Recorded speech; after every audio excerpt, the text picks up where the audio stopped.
प्रिय दर्शकों, आज मैं VK Dogra astrology in practice से आपको पुनर्वसु नक्षत्र के बारे में बताऊंगा।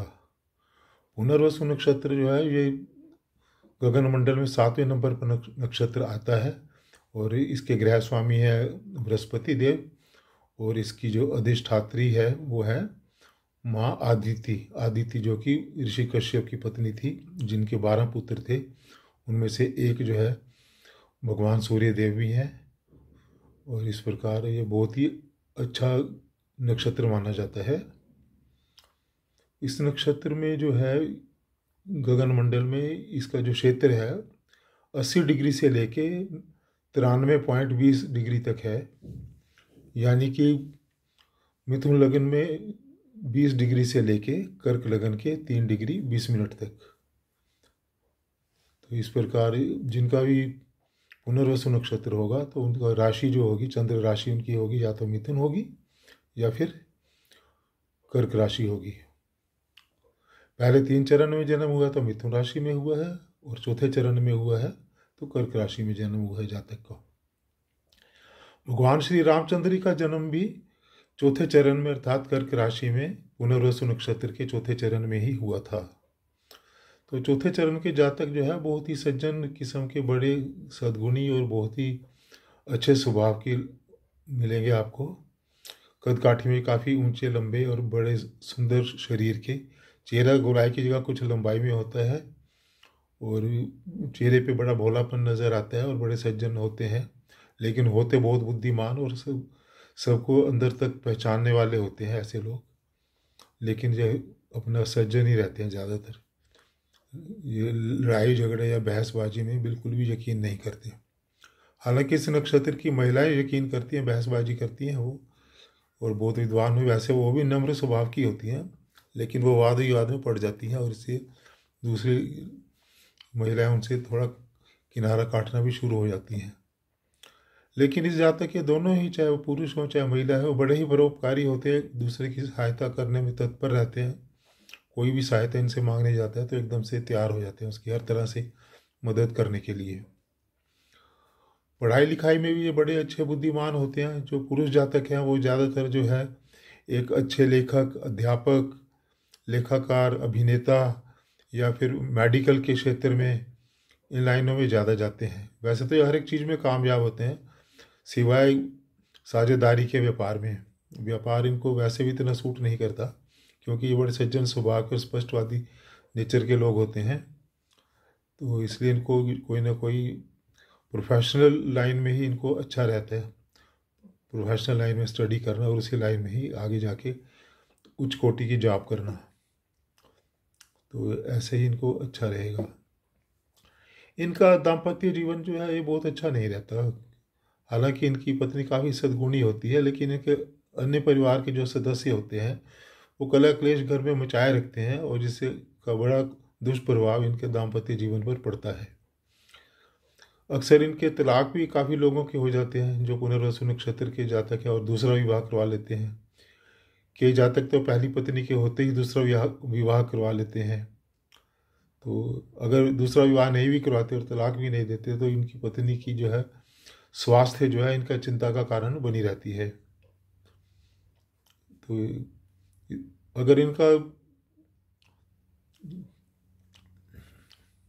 पुनर्वसु नक्षत्र के पुरुष जातक का अगर विवाह जो है हस्त नक्षत्र की महिला के साथ हो या वाइस वर्षा हो, पुनर्वसु नक्षत्र की महिला का विवाह हस्त नक्षत्र के पुरुष से हो, तो ये बड़ा अच्छा कॉम्बिनेशन रहता है और इससे जो है इनका जो वैवाहिक जीवन काफ़ी सुखपूर्ण और सुचारू रूप से रहता है। धन की स्थिति जहाँ तक है, ये धन कुबेर तो नहीं होते लेकिन अच्छा खासा धन होता है। लेकिन इनको मान सम्मान बहुत अधिक मिलता है अपने समाज के अंदर, बहुत ही मान सम्मान प्राप्त करते हैं और बड़े अपने काबिल होते हैं अपने क्षेत्र में और दूसरों की सहायता में तत्पर रहते हैं। तो इस प्रकार इनका सामाजिक जीवन बहुत बेहतर होता है और ये घूमने फिरने के भी शौकीन होते हैं। इनको पहाड़ी क्षेत्रों में घूमना बड़ा अच्छा लगता है।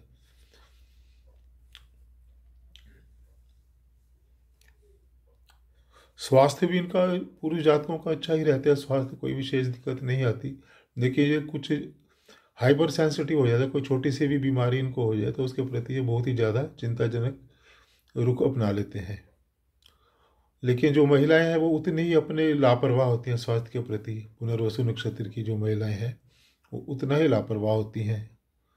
तो और उनको कोई पेट की बीमारी या कोई निमोनिया, गुल्म रोग, इस तरह के कोई ना कोई उनको रोग पाल लेती हैं अपनी लापरवाही के कारण।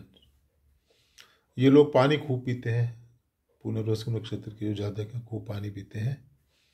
तो इस प्रकार कुल मिला के एक बड़े अच्छे सज्जन पुरुष और परोपकारी और हर एक स्थिति से अच्छे रहते हैं। इनका प्रोफेशनल लाइफ भी अच्छी है। इनका बस अपनी जो मैरिड लाइफ है वो इतनी अच्छी नहीं कही जा सकती। हालांकि ये कोई अपनी पत्नी को कोई प्रताड़ित नहीं करते हैं, बड़े अच्छे सज्जन स्वभाव के, मधुर स्वभाव के रहते हैं। लेकिन फिर भी इनमें जो है, जो इमोशनल जो कैश में है, जो इमोशनल बैलेंस है, उसमें कुछ कमी रह जाती है।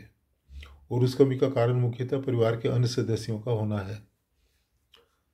तो और सारे रोज़ रोज़ के इन चीज़ों से तंग आके परिवार में, तो फिर ये तंग आकर तलाक ही दे देते हैं।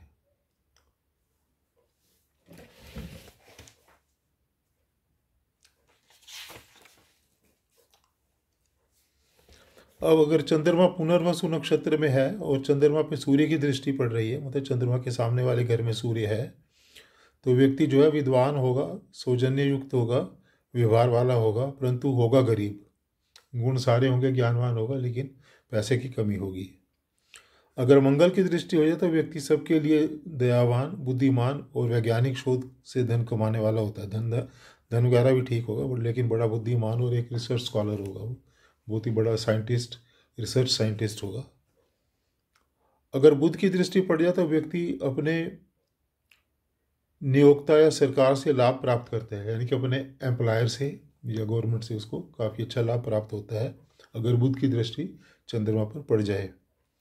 वह समाज में आदरणीय माना जाता है। अगर बृहस्पति की दृष्टि हो तो भी व्यक्ति जो काफ़ी ख्याति प्राप्त करता है और काफ़ी मान सम्मान कमाता है। शुक्र की दृष्टि हो तो जीवन में सब सुख सुविधाएं उसको अर्जित कर लेता है जातक।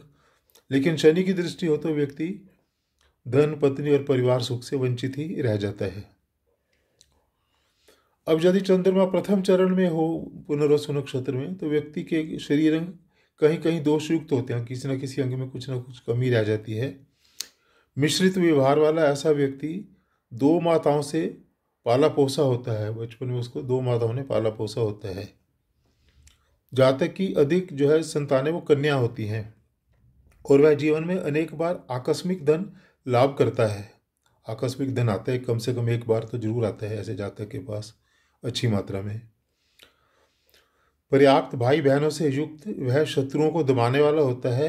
एक समय में कई प्रकार के कार्य करने वाला और विद्वानों द्वारा सम्मानित भी होता है। अगर द्वितीय चरण में चंद्रमा हो जाए तो व्यक्ति महिलाओं का विशेष प्रेमी होता है। वह रति रोग में निपुण अथवा गुप्त रोग चिकित्सक होता है। लेडीज प्रॉब्लम में और जो गुप्त रोग हैं उनके में जो काफ़ी स्पेशलिस्ट होते हैं, स्पेशलिस्ट डॉक्टर होते हैं इन चीज़ों का। जुआ या व्यसन आदि से उसकी रुचि होती है। स्पेकुलेटिव एक्टिविटीज़ में भी उसका पूरा रुझान रहता है। उच्च स्तर के वैज्ञानिक, राजदूत या प्रतिनिधि इस नक्षत्र में पैदा होते हैं। वह या तो एक से अधिक विवाह करता है या उसके विवाहोत्तर संबंध होते हैं, या तो वो दूसरा विवाह कर ले गए होते, नहीं तो उसके एक्स्ट्रा मैरिटल रिलेशन चलाता रहता है शादी के साथ। तीसरे चरण में अगर चंद्रमा हो तो व्यक्ति चालाक, जुआरी, लंपट आचरण का तथा संगीत प्रेमी होता है। चंद्रमा अगर बुध के साथ हो तो व्यक्ति नम्र स्वभाव का, व्याख्याता, विश्लेषण करने में चतुर, प्रख्यात व्यक्ति होता है। अगर शनि का प्रभाव चंद्रमा पर हो तो व्यक्ति को अपने पिता का पूर्ण सुख नहीं मिल पाता। चौथे चरण में अगर चंद्रमा हो तो व्यक्ति काम शास्त्र में निपुण, लेखक व साहित्यकार, अधिक भोजन करने वाला, लाल आंखों से युक्त होता है। अगर मंगल भी इस नक्षत्र भाग में हो तो व्यक्ति सट्टा, लॉटरी का शौकीन तथा जमीन जायदाद को भी गिरवी रखकर आगे चलने वाला होता है।